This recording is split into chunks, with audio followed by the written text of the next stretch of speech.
भाइयों से भी जितना काम है उतना ही बात करना चाहिए। एक्स्ट्रा बातें, ज्ञान की डिस्कशन, लंबा समाचार, फोनबाजी, इससे भी शंका रंग लगता है। आगे ये अगला पॉइंट है, कोई की ऐसी भी आदत होती है एक की बात दूसरे और दूसरे की बात तीसरे तक फैलाना, यहाँ तक कि पोतामेल जैसे बातें भी फैलाया जाता है या फैलाते हैं। कोई की ऐसी भी आदतें होती है जो एक की बात दूसरे को और दूसरे की बात तीसरे तक फैलाते हैं, यहाँ तक कि पोतामेल जैसे बातें भी फैलाते हैं। अब पोतामेल तो कचरा है, कचरा तो यहाँ वहाँ नहीं फैलाया जाता है, सागर में ही डालना होता है। तो बाबा ने कहा है, ये VCD नंबर है 3214, VCD नंबर है 3214 3214। कहते भी है, मिसाल भी देते हैं, अरे भाई इनके पेट में बात नहीं पचती है। किसके पेट में? पुरुषों के पेट में या माताओं के पेट में? कन्याओं माताओं के पेट में कहते हैं बात नहीं पचती है। VCD नंबर 3214 फिर से कहते भी है, मिसाल भी देते हैं, अरे भाई इनके पेट में बात नहीं पचती है। किसके पेट में?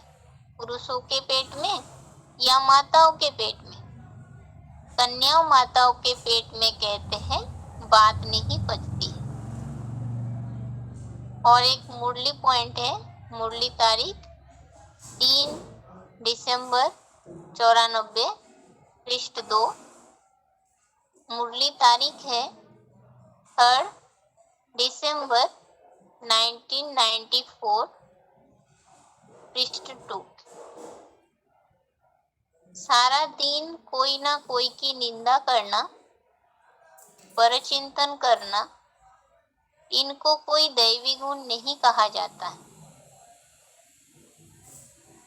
सारा दिन कोई ना कोई की निंदा करना, परचिंतन करना, इनको कोई दैवी गुण नहीं कहा जाता है।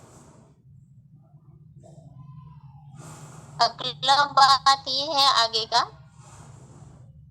ना, इस पॉइंट में ये बताया गया है इस टॉपिक में कि अगर किसी की पोतामेल जैसे बातें पता भी चलती है, कान में सुनाई दे देती है, सुनाई पड़ती है, तो ऐसी बात को भी औरों को नहीं सुनाना, क्योंकि बाबा ने कहा है पोतामेल कचरा होता है और कचरा जो है वो डस्टबिन में ही डाला जाता है, यहाँ वहाँ फैलाया नहीं जाता है। तो जिसके कारण सागर में ही डालना होता है, यहाँ वहाँ ना फैलाए। आगे है, जोर जोर से बोलना, जोर जोर से हंस हंस कर बातें करना, ये सब नहीं होनी चाहिए। बाबा ने मुरली में कहा है, मुरली तारीख है 8/9/73, मुरली तारीख है 8 सितंबर 1973 पृष्ठ 3। आवाज से हंसना न है। लक्ष्मी नारायण को हर्षित मुख कहा जाता है। हर्षित मुख रहना और हंसना अलग बात है। हर्षित मुख रहने से वह गुप्त खुशी रहती है। आवाज से हंसना बुरी बात है, हर्षित रहना सभी से अच्छा है। खिलखिल करना भी विकार है। फिर से, आवाज से हंसना न है। लक्ष्मी नारायण को हर्षित मुख कहा जाता है। हर्षित मुख रहना और हंसना अलग बात है। हर्षित मुख रहने से वह खुशी गुप्त खुशी रहती है। आवाज से हंसना बुरी बात है, हर्षित रहना सभी से अच्छा है। खिलखिल करना भी विकार है। बाबा ने यही बताया है कि हंसते समय जोर जोर से आवाज ना हो। हंसने की तरीका बाबा ने लक्ष्मी नारायण का मिसाल दिया है कि लक्ष्मी नारायण जो है वो हर्षित मुख है, तो खिलखिल करके हंसना ये भी विकार का अंश है। आगे है अव्यक्तवाणी है 13 दिसंबर 95। अव्यक्तवाणी है 13 दिसंबर 1995, पृष्ठ 65 यानी 65 पॉइंट है। ये जोर से बोलना भी वास्तव में अनेकों को डिस्टर्ब करना है। ये नहीं बोलो मेरा तो आवाज ही बड़ा है। मायाजीत बन सकते हो और आवाजीत नहीं बन सकते। तो जो कहते हैं ना हमारा आवाज बहुत बड़ा है, हम चाहते नहीं हैं लेकिन आवाज ही बड़ा है, तो वो गले में एक स्लोगन लगाकर डाल लेवे।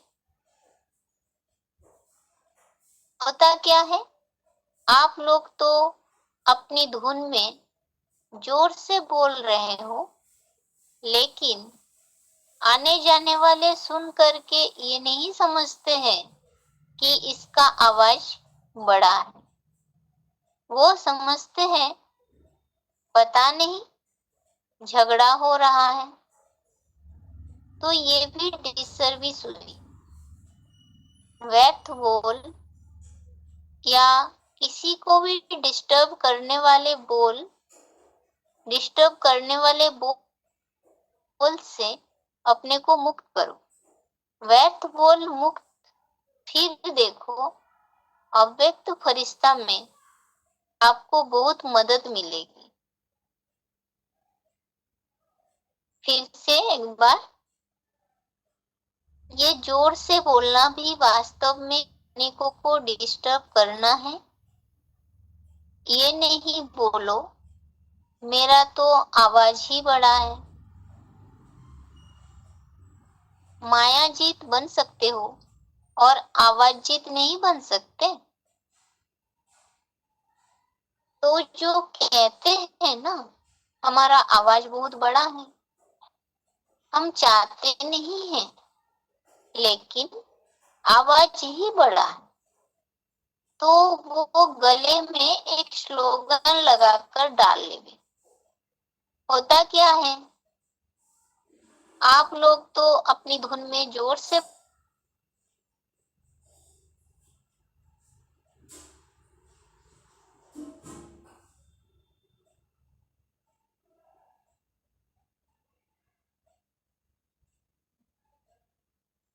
पता नहीं झगड़ा हो रहा है, तो ये भी डिसर्विस हुई। व्यर्थ बोल या किसी को भी डिस्टर्ब करने वाले बोल से अपने को मुक्त करो। व्यर्थ बोल मुक्त। फिर देखो अव्यक्त फरिश्ता बनने में आपको बहुत मदद मिलेगी।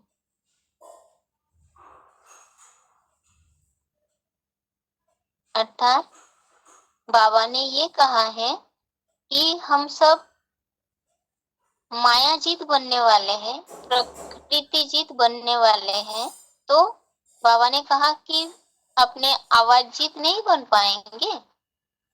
तो बाबा ने कहा जब हम जोर से बोलते हैं तो लोग ये नहीं समझेंगे कि हमारा आवाज जो है वो बड़ा है, उन्हें ये महसूस होगा कि झगड़ा हो रहा है, तो ये डिसर्विस हो जाएगी। तो बाबा ने बताया जैसे हम मायाजीत बनेंगे, अव्यक्त तो फरिश्ता बनेंगे, तो बाबा ने बोला जब व्यर्थ बातों से मुक्त हो जाएंगे तो अव्यक्त फरिश्ता बनने में माने सहज ही हम अव्यक्त फरिश्ता बन सकेंगे।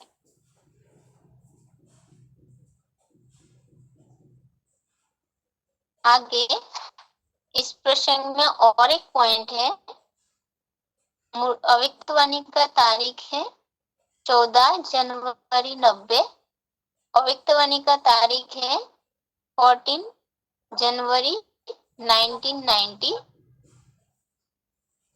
एक सीमा से बाहर अर्थात लिमिट से परे हंसी मजाक। दूसरा टोंटिंग वे।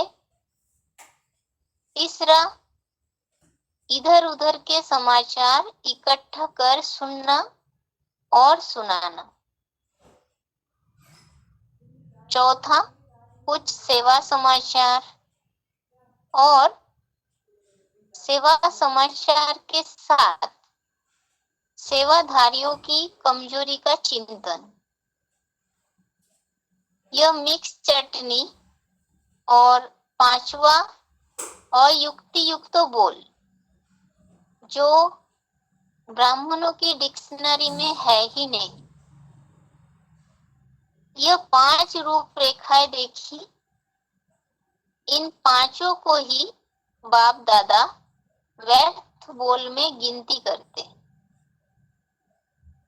फिर से,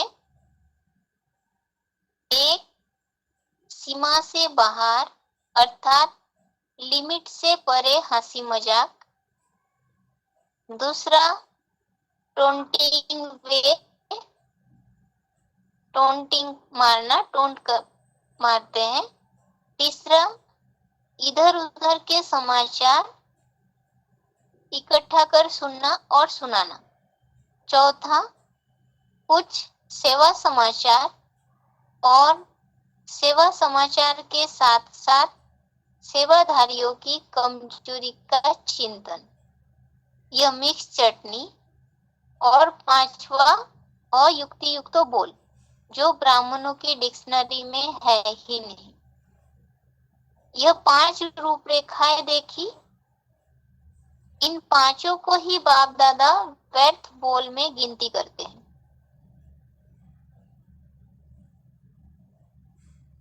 इसमें बाबा ने 5 बातें बताया। एक तो हंसी मजाक, इसके पहले भी हमने पॉइंट जाना था कि हंसी मजाक जो है वो अच्छा है जिसमें रूहानियत हो।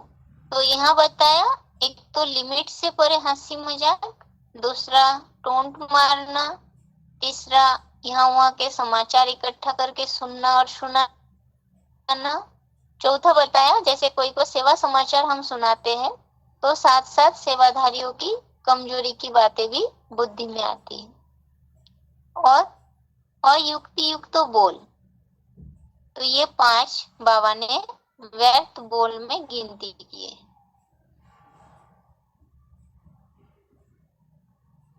आगे है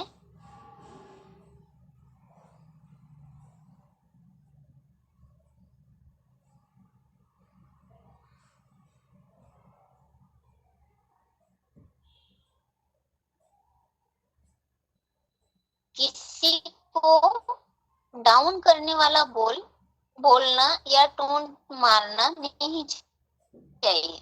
डाउन करने वाला बोल हमारे शब्दों के द्वारा अगर कोई डाउन होते हैं तो उसके संबंध में बाबा ने अव्यक्तवाणी में कहा है। अव्यक्तवाणी का तारीख है 11 अप्रैल 85, पृष्ठ 1। अव्यक्तवाणी का तारीख है 11 अप्रैल 1985, पृष्ठ 1। घृणा अर्थात खुद भी गिरना और दूसरे को भी गिराना। ऐसे क्रिटिसाइज करना, चाहे हंसी में करो, चाहे सीरियस होकर करो, लेकिन यह ऐसा दुख देना है जैसे कोई चल रहा हो, उसको धक्का देकर गिराना, ठोकर देना। जैसे कोई को गिरा देते तो छोटी चोट व बड़ी चोट लगने से वह हिम्मतहीन हो जाता है, उसी चोट को ही सोचते रहते।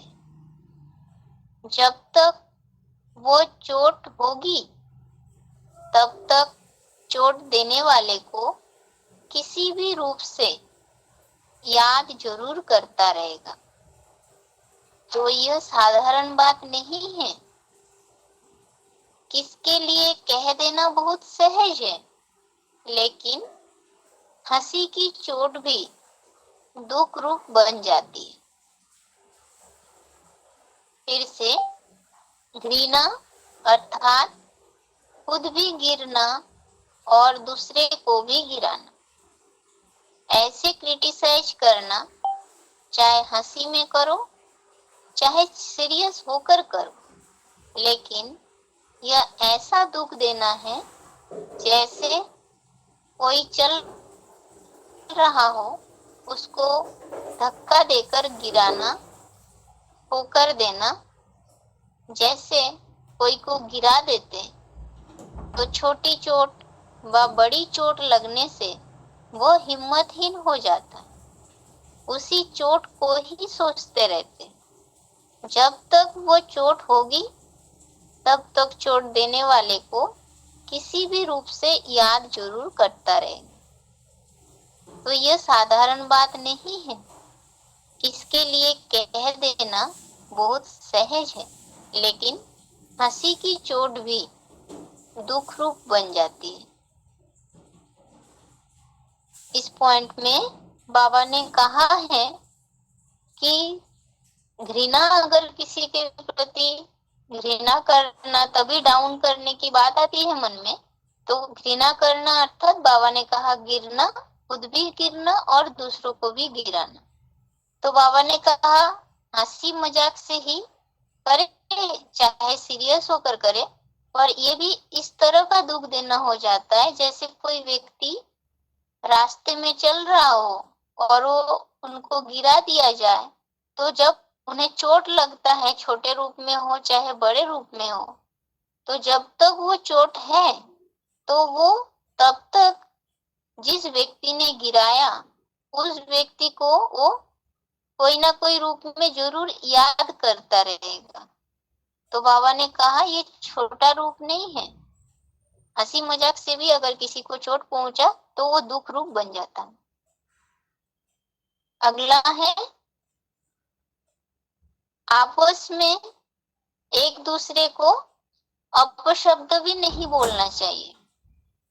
जैसे नालायक, पागल, बेसमझ, टेढ़ा आदि।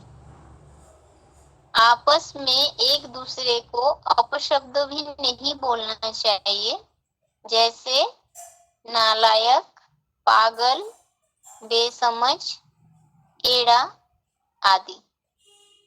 इस प्रसंग में बाबा ने अव्यक्तवाणी में कहा है, अव्यक्तवाणी का तारीख है 13 दिसंबर 95, पृष्ठ 65-66।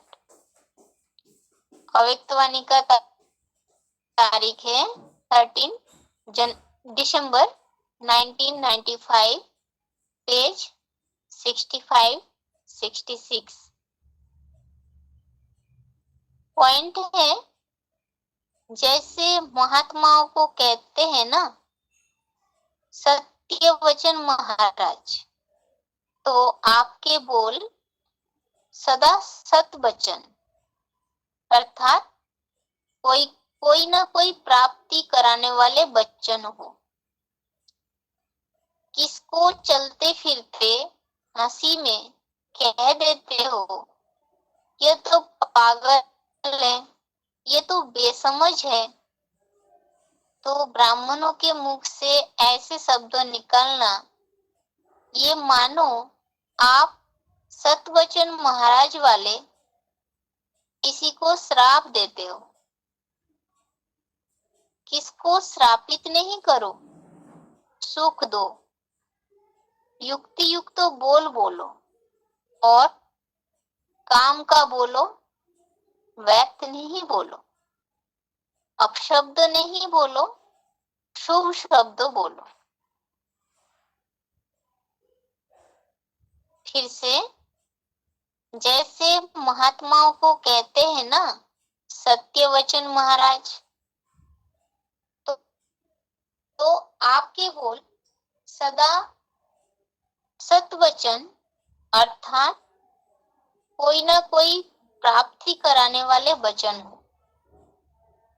किसको चलते फिरते हंसी में कह देते हो, ये तो पागल है, ये तो बेसमझ है, तो ब्राह्मणों के मुख से ऐसे शब्द निकलना, ये मानो आप सतवचन महाराज वाले किसी को श्राप देते हो। किसको श्रापित नहीं करो, सुख दो। युक्ति युक्त बोल बोलो और काम का बोलो, व्यर्थ नहीं बोलो, अपशब्द नहीं बोलो, शुभ शब्द बोलो। ये पॉइंट बाबा ने बताया है कि जैसे दुनिया में महात्माएं जो भी बोलते हैं तो उनके वचन के लिए कहा जाता है कि सत्य वचन महाराज। महात्मा ने जो भी कहा वो सत्य कहा। तो बाबा ने कहा है कि हमारी भी जो बोल है वो भी ऐसे ही सत्य वचन वाला है। कोई ना कोई को कुछ ना कुछ उस बोल के द्वारा प्राप्ति हो, ऐसे प्राप्ति कराने वाला वचन। तो बाबा ने कहा अगर हम चलते फिरते ऐसे ही कोई को अगर हंसी में ही कह देते हैं कि ये तो पागल है, ये बेसमझ है, नालायक है, अगर ऐसे ऐसे शब्द हम बोलते हैं तो बाबा ने कहा कि आप सतवचन महाराज जो है, तो आप किसी को प्राप्ति ना कराने के बदले ऐसे शब्द बोलना मना, उन्हें श्राप देना हो गया।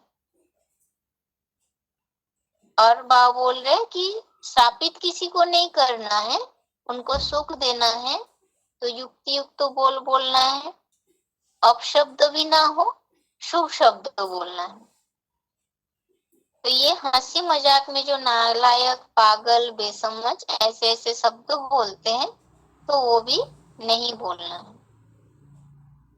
आगे है, ब्राह्मण आत्माओं को आपस में तुम, यार ऐसे शब्दों का प्रयोग नहीं करना चाहिए।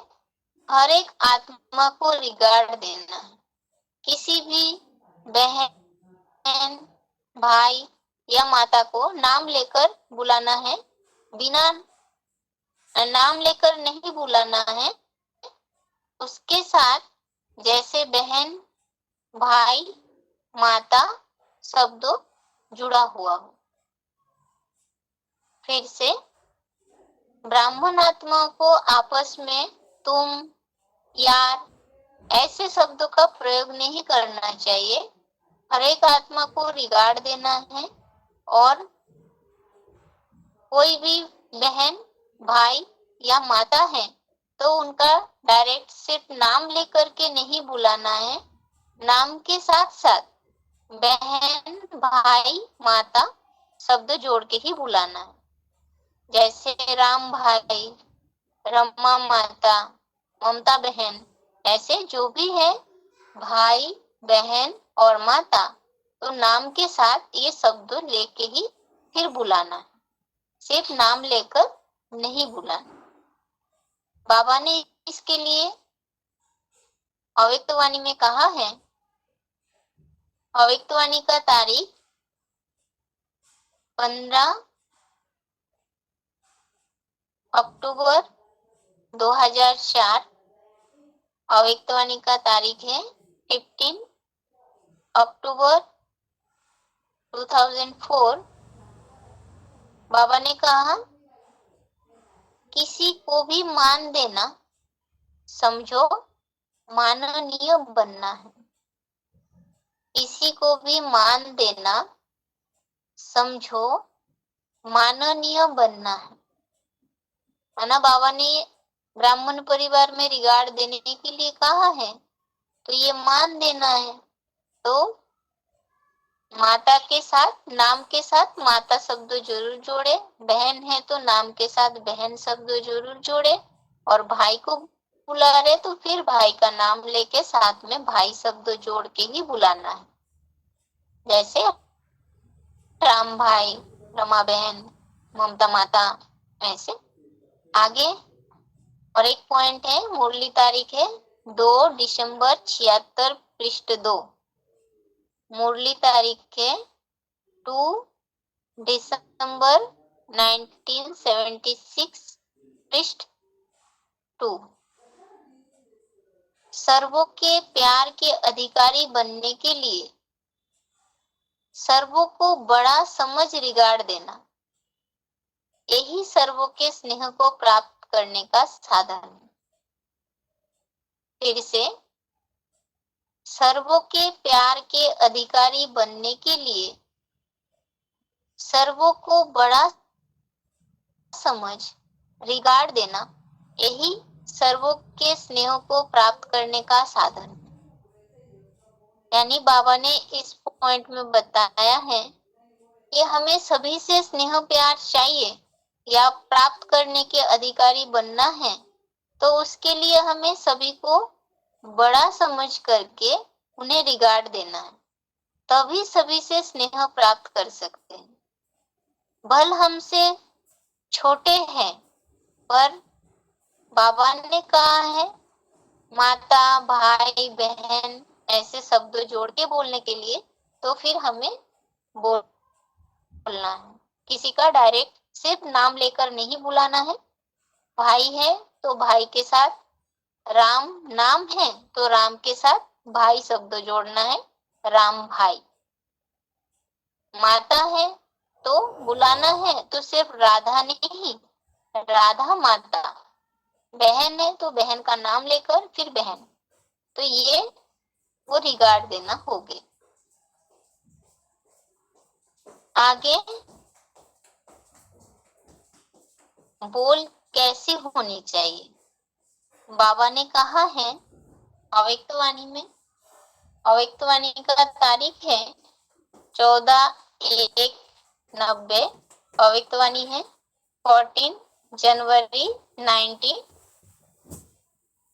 बोल सदैव ऐसे हो जो सुनने वाले छात्र को कि यह कुछ बोले और हम सुने।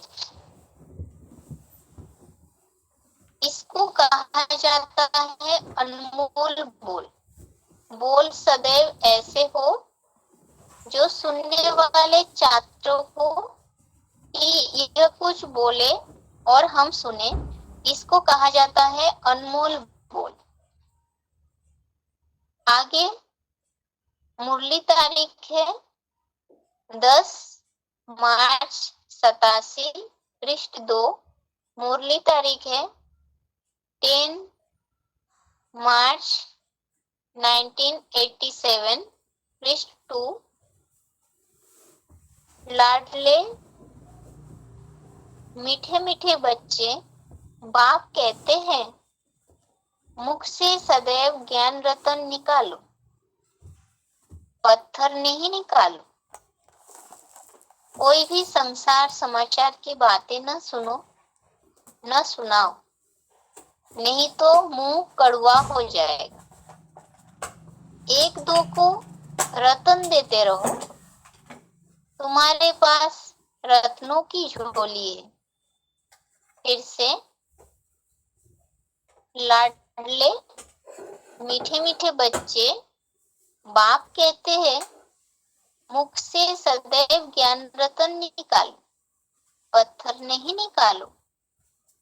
कोई भी संसार समाचार की बातें न सुनो न सुनाओ, नहीं तो मुंह कड़वा हो जाएगा। एक दो को रतन देते रहो, तुम्हारे पास रत्नों की झोली है। बाबा ने पहला पॉइंट में ये बताया है कि बोल चात्रक मिशल हो, चात्रक को चाहना रहता है, तो वैसे ही चात्रक मिशल बोल हो कि सब यही चाहना रखे कि कुछ बोले और हम सुने, तो ऐसी बोल को कहा जाता है अनमोल बोल। और बाबा ने आगे ये बताया कि अगर हम एक दूसरे से संसार समाचार सुनते हैं, सुनाते हैं, तो बाबा ने कहा मुंह कड़वा हो जाएगा। तो हम रत्नागर बाप के बच्चे हैं, तो बाबा ने कहा तुम्हारे पास रत्नों की झोली है, तो एक दो को देना है तो ज्ञान रतन ही देना है। आगे बाबा ने कहा है मुरली तारीख 10 जनवरी 84, मुरली तारीख है 10 जनवरी 1984, पृष्ठ 3। बाबा ने कहा अगर कोई ऐसा अक्षर मुख से निकल जावे तो फौरन कहना चाहिए आई एम सॉरी, क्योंकि हमको बाबा का फरमान है कि बहुत मीठा होकर रहना है। जो फरमान नहीं मानेंगे उनको कहा जाएगा ईश्वर का नाफरमान बरदार। पॉइंट दोबारा, अगर कोई ऐसा अक्षर मुख से निकल जावे तो फौरन कहना चाहिए आई एम सॉरी, क्योंकि हमको बाबा का फरमान है कि बहुत मीठा होकर रहना है। जो फरमान नहीं मानेंगे उनको कहा जाएगा ईश्वर का नाफरमान बरदार। इसमें बाबा ने बताया, जैसे पहले बताया कि संसारी समाचार न सुनना न सुनाना है, और आगे बताया कि अगर हमें हमारे मुख से ऐसे कुछ गंद शब्द निकल जाता है, खराब शब्द निकल जाता है, पत्थर मारने जैसे कोई शब्द निकल गया, तो हमें महसूस हुआ कि हमने गलत बोल दिया, तो बाबा ने कहा तुरंत कहना है आई एम सॉरी, क्योंकि बाबा ने कहा मीठे होके रहने के लिए। अगर हम इस फरमान को नहीं मानते हैं तो ईश्वर का नाफरमान बरदार हो गए।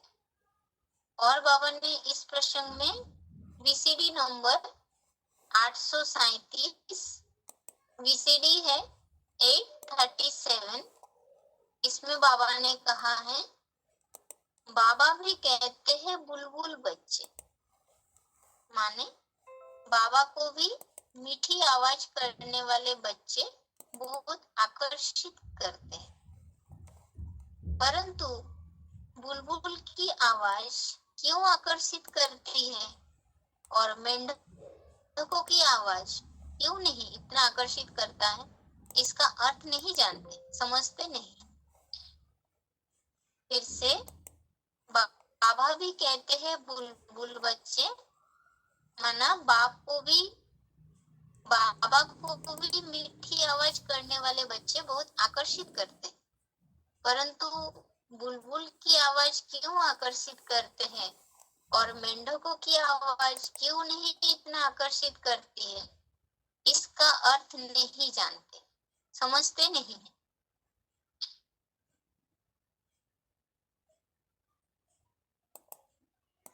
आगे और एक वीसीडी है, वीसीडी नंबर है 1006, वीसीडी नंबर 1006।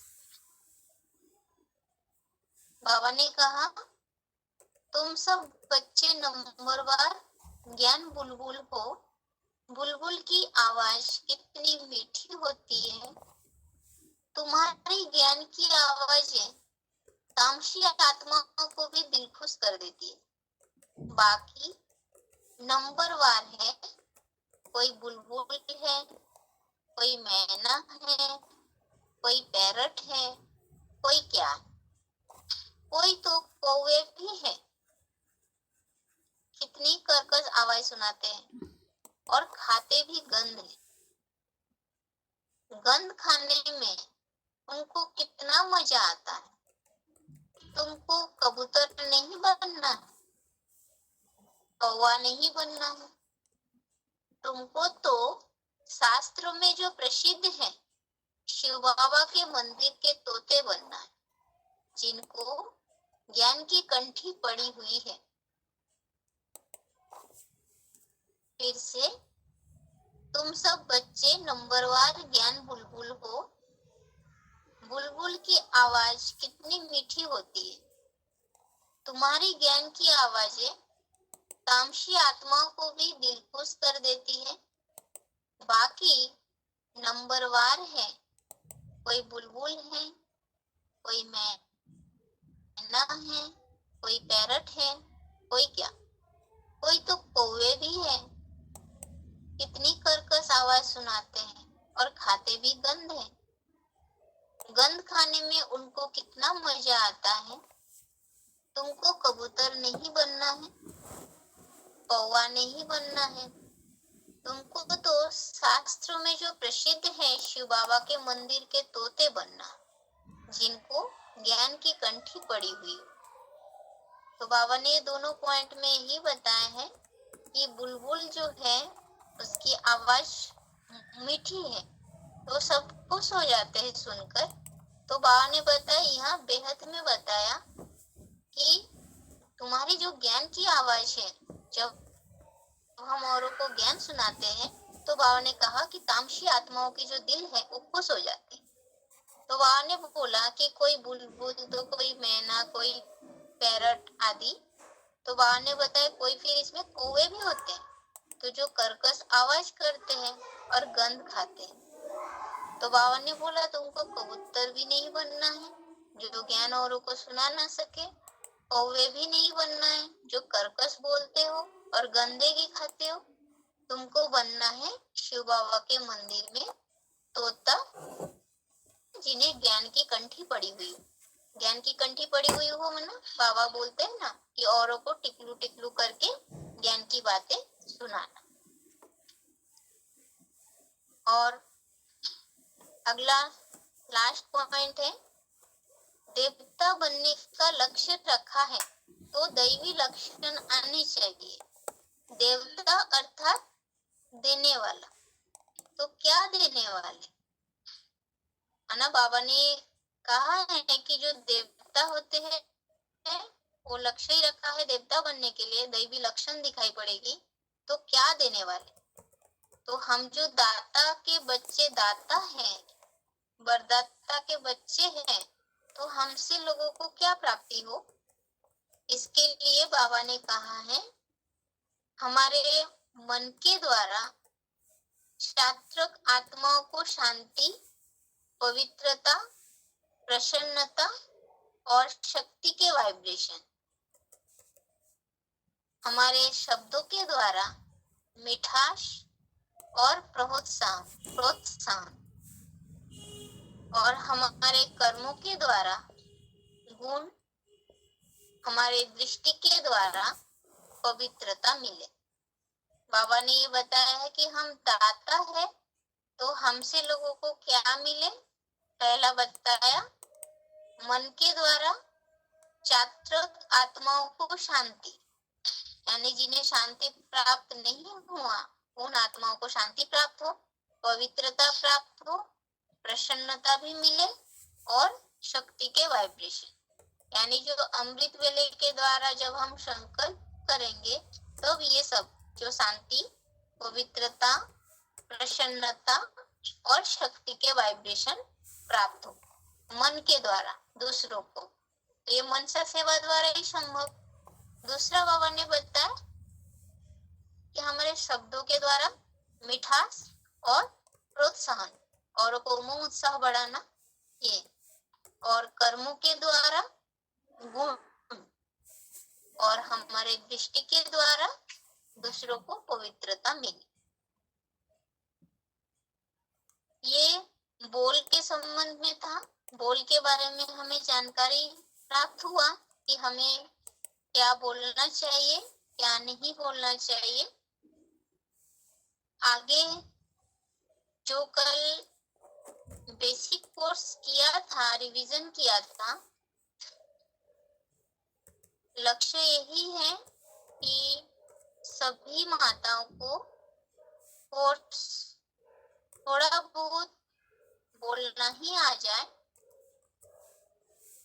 अर्थात अगर जो चित्र 3 चित्र हमारा कंप्लीट हो गया है, हम सभी ने 3 चित्र के बारे में जाने हैं, तो इसमें से जैसे छोटी छोटी बातें हैं, ये छोटी छोटी बातें सभी को बोलना आना है। सिर्फ अंदरूनी जानकारी नहीं, मन ही मन में रखना नहीं, उसे बोलने का प्रयास करना। जैसे एक प्रश्न, शरीर जो है वो 5 तत्वों से बनी हुई। अब ये 5 तत्व क्या क्या है, ये हर एक को बोलना आना चाहिए। आत्मा, आत्मा जो अजर अमर अविनाशी बताया, तो गीता में इसके लिए क्या श्लोक है? आप उस श्लोक, अगर श्लोक नहीं बता सकते और उसके जो भावार्थ है वो बताना। ठीक जैसे आत्मा, आत्मा को और कौन कौन सी नाम से जाना जाता है? जैसे रूह कहते हैं, नूर कहते हैं, प्राण कहते हैं। तो ये भी बुद्धि में रखना है। फिर साथ में आत्मा का भोजन क्या है? जैसे ईश्वरीय संदेश प्राप्त हुआ, उस ईश्वरीय ज्ञान और ईश्वर की याद, वही है आत्मा का भोजन। तो वो फिर आत्मा रहती कहाँ है? हम किसी को अगर कंटिन्यू नहीं बता सकते तो उन्हें छोटे रूप में ऐसे हम बता सकते हैं। आत्मा रहती कहाँ है? अब कोई कहते हैं हार्ट में रहती है, अब उसे हमें बताना आना चाहिए। हार्ट चेंज करते हैं तब भी मनुष्य जीवित बने रहते हैं, तो हार्ट में आत्मा रहने की तो बात ही नहीं। अब इसके लिए गीता में क्या कहा? क्योंकि गीता जो है सर्वशास्त्र नहीं है, और दुनियावी लोग जो है, बाबा ने एक क्लास में बताया है कि दुनियावी लोग हमारे बाबा के ज्ञान को विश्वास नहीं करते, और शिव बाबा की दी हुई ज्ञान जो है वो सिर्फ हम बच्चे तक ही सीमित रह जाते हैं। अब दुनियावी लोगों की तो श्रद्धा विश्वास शास्त्रों के ऊपर है, जिसके कारण ये कहते भी है ना कि भगवान भी उतर आए तब भी हम शास्त्रों को नहीं छोड़ेंगे। तो हम जिज्ञासु के सामने ये बात रख सकते हैं कि शास्त्र जो हिंदू धर्म शास्त्र है गीता, उस गीता में ही कहा है कि आत्मा भ्रुकुटी के बीच में रहती है। आत्मा भ्रुकुटी के बीच में रह करके इस शरीर को चलाते। अब वो उस बात को मानेंगे। और आगे ये तो छोटे रूप में हो गए, और आत्मा शरीर छोड़ के दूसरे शरीर धारण करते हैं। आत्मा की शरीर जो है वो आत्मा के लिए एक प्रकार वस्त्र है, शरीर को वस्त्र कहा गया है, उसके लिए भी श्लोक है। श्लोक नहीं बोल सकते, श्लोक का भावार्थ। और फिर जैसे आत्मा फिर आई कहाँ से? हम किसी को प्रश्न पूछेंगे तो आत्मा आई कहाँ से, या हम शरीर छोड़ने के बाद इससे वापस जाएंगे कहाँ? या दुनिया में जो कहते हैं कि जैसे महात्मा बुद्ध पार निर्माण गया, या कोई साधु संत को मोक्ष प्राप्त हो गया, तो क्या सचमुच मोक्ष प्राप्त हो गए? और बाबा ने साथ में ये भी कहा है एक क्लास में कि दुनियावी गुरु कहते हैं कि गुरु को मोक्ष प्राप्त हो गया, गुरु पार निर्माण चले गए। अब ऐसा गुरु कैसा है जो खुद चले गए और अपने चेले को नहीं लेके गए, जिसके कारण फिर उस मनुष्य रूपी चेले को दोबारा तिबारा फिर गुरु करनी पड़ती है। तो ये जो आत्मा के पिता परम सदगुरु बनकर आए हैं, तो वो सिर्फ अकेले नहीं जाते हैं, साथ में अपने बच्चों को भी साथ में लेके जाते हैं। इसलिए शिव की बारात गाई जाती है। अब ये आत्मा आई कहाँ से? परम धाम से आई है। फिर वो जो परम धाम, उसके भिन्न भिन्न नाम क्या है? और ये तीन लोक के बारे में, साकार लोक, साकारी लोक, आकारी लोक और परम धाम, जो निर्वाण धाम कहा गया, उस परम धाम को हर धर्म के लोग किस किस नाम से जानते हैं? जैसे हिंदू में ब्रह्मलोक परम धाम कहते हैं, शांति धाम, निर्वाण धाम, मुक्ति धाम कहते हैं। मुस्लिम लोग अर्श कहते हैं और क्रिश्चियन लोग सुप्रीम एवोर्ड कहते हैं। जैनी लोग जो है वो तुरिया धाम कहते हैं। तो ये थोड़ा थोड़ा जानकारी रखना है। और फिर इसमें और एक टॉपिक भी यही है कि दुनिया में आज जनसंख्या बढ़ने का कारण क्या है। वो भी इस चित्र में हमने जाना था कि आत्माएं जब एक बार उस सृष्टि पे एक बार आ जाते हैं परम धाम से, तो वापस जा नहीं सकते, और साथ ही साथ परम धाम से और भी नई नई आत्माएं उतर रही है, जिसके कारण जनसंख्या को रोकने के बावजूद भी जनसंख्या बढ़ती चली जा रही है। और आत्मा बार बार जन्म मरण के चक्र में आते आते आज एकदम कमजोर तो प्रधान बन गए। उसका उदाहरण क्या देख सकते हैं? जैसे बाबा ने बताया है कि कोई बीज को अगर हम बार बार बोते हैं, तो बोने के कारण वो कमजोर हो जाता है, और एक समय ऐसा हो जाता है कि फल, पत्ते, फूल सब कुछ छोटा छोटा होने लगता है, और फिर लास्ट में वो फल देना ही बंद कर देते। तो वैसे ही हम जो मनुष्य आत्माएं हैं, बार बार जन्म मरण के चक्र में आए हैं, आके आज कमजोर बन गए हैं। उसका प्रूफ क्या है? क्या मिसाल दे सकते हैं जिससे लोगों को महसूस हो कि हाँ आज हम कमजोर हैं? जिसके लिए बाबा मिसाल देते हैं ना कि म्यूजियम में जो महाराणा प्रताप के तलवार रखी हुई है, एक समय रहा जो उस तलवार से महाराणा प्रताप ने लड़ाई लड़ा, और आज उस तलवार को कोई उठा नहीं सकते। तो ये तो साबित हो गया ना कि आत्मा जो है वो कमजोर होती गई, और कमजोर होते होते आज इतने ही कमजोर हो गए कि उसे हिला भी नहीं सकते, उठा भी नहीं सकते। ये तीन लोग की बात रही। आगे फिर जो आत्मा के पिता परमात्मा शिव इस साकार सृष्टि पर आकर कर्तव्य करते हैं, तो उसके लिए साकार शरीर का आधार लेकर वर्तमान समय दिव्य कर्तव्य करते। उसके बारे में जाना था कि त्रिदेव को दिखाया, तीनों के द्वारा कर्तव्य करते हैं, स्थापना, विनाश और पालना का।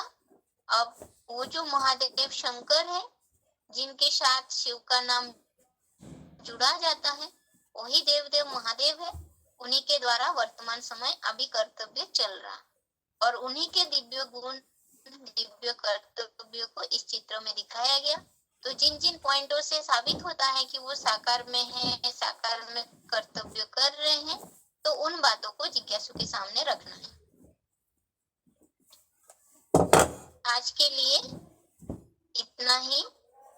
ओम शांति।